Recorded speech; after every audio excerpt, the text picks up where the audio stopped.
Breaking: King Charles just let his guard down, and the royal family is having an urgent meeting. Princess Anne is enraged by Harry and Meghan's recent public displays of emotion. It all began when Elon Musk, Trump's closest ally, sent Harry and Meghan a deceased letter containing recent political comments. William, Harry's brother, took this extremely personally, and as of right now, they have already decided to remove Harry from the royal family altogether. We will explain everything to you in this video, but first, let's set the scene. With their most recent action, Prince Harry and Meghan Markle may once again risk the wrath of U.S. President-elect Donald Trump, according to one expert. Since the couple abruptly decided to leave their position as working royals and relocate to the U.S., Mr. Trump has been criticizing them for a long time. The Sussexes have been criticizing Meta, the social media company that runs Facebook and Instagram, for ending its fact-checking program in recent days. Harry and Meghan called on Meta to put public safety first and stop the rise of hate speech on its platforms in a statement posted on their website. The decision was described as undoubtedly responding to political winds. Additionally, one public relations specialist warns that Mr. Trump, who will take the oath of office as U.S. president once more next week, may find the subtle allusion quite incendiary.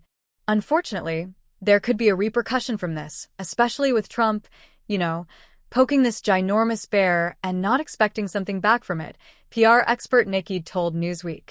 Trump may target them in any manner he chooses because he views this as a fight he wants to win.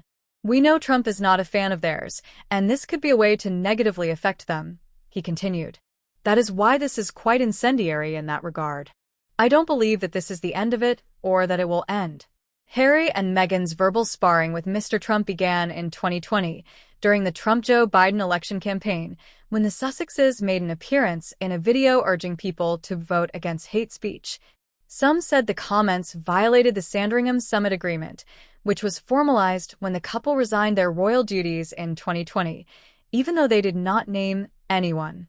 They were taken to be a reference to Mr. Trump and thus an endorsement of Mr. Biden. Mr. Trump later declared that he was no fan of Meghan. In the last few months, Harry has been at the center of a dispute regarding his California residency visa. The conservative think tank The Heritage Foundation filed a lawsuit against the Duke after he acknowledged using marijuana, cocaine, and psychedelic mushrooms in his contentious memoir Spare.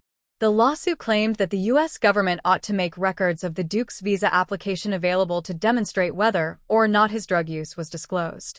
Prior to the case's verdict, Mr. Trump was furious with the Biden administration for protecting Harry's immigration application's privacy in an effort to protect Harry. "I wouldn't protect him," he told Express US. "The Queen was betrayed by him. That cannot be forgiven. If it were up to me, he would be alone."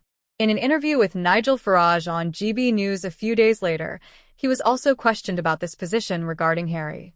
The now-elect president responded, "No," when Mr. Farage inquired about any special privileges that would be granted to the prince. "We'll need to find out if they have any knowledge of the drugs, and if he lied, they'll need to act accordingly." There has been a suggestion, though, that Harry won't be deported as a result of his visa issues during a Trump administration. Prior to the election, Mr. Trump's son Eric implied that Harry's visa would be secure because no one cares about him and that his wife, Meghan, is pretty unpopular. Harry and Meghan are officially banned from the royal family as a result of their recent and awkward behavior. Thank you for viewing, liking, sharing, and subscribing.